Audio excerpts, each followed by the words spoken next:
Let's look at this beautiful T-6 Jedi Shuttle that is just completely naked on the other side.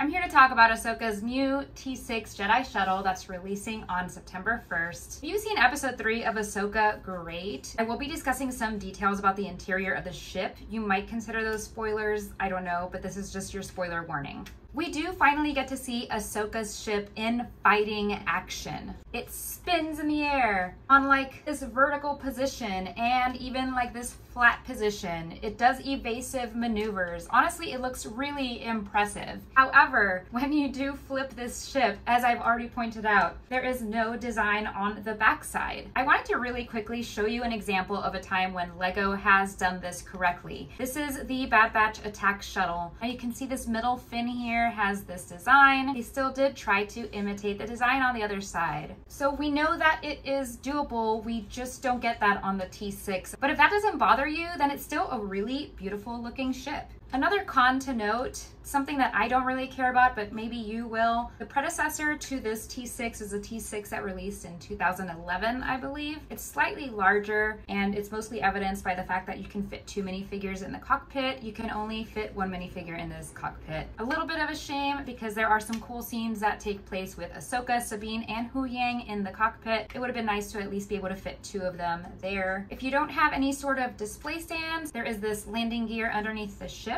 So that will prevent it from going forward, which honestly, I'm mostly going to have this on display. Like I don't plan to ever play on it, which by the way, swooshability rating is very high on this ship. This is cool, except when I turn it. Cool, not cool, cool, not cool. All jokes aside, honestly, there is still a lot to love about this set. As I've already mentioned, the design is beautiful. It's nice to see color in Star Wars Lego sets. We get a nice printed windshield detail. There is minimal stickers. I believe there was only 4 or 6. There's 2 side storage compartments here if you want to store your minifigure accessories. And there's a miniature cockpit on the back side, which is actually meant for a teeny weeny Sabine to go in here and then she'd be like, pew pew. We do see that in the latest episode of Ahsoka. Now, as far as the minifigures, we get Huyang, Marok, more like Marok, Sabine, and Ahsoka. Huyang is a great sculpt. This is just one of the best looking droids. He has this cute little backpack on the backside too. Maybe you will remember Huyang is the one who helps the Jedi Padawans build their lightsabers. Marok here, we don't know too much about him yet, but he does look a little bit Inquisitor-like with that dual lightsaber that he wields that's in the shape of a circle. He wasn't given a face, so he just has a black minifigure head with no printing on it. He has a knight-like helmet and then knight-like sleeves on his shoulders. Overall, probably the most underwhelming figure of the bunch. Next we get Sabine. You can have Sabine holding the 2 iconic Mandalorian guns, or you can have her wielding Ezra's green lightsaber, which for the purposes of this show is Sabine's green lightsaber. You can also switch out her purple pixie cut hair to have her Mandalorian helmet.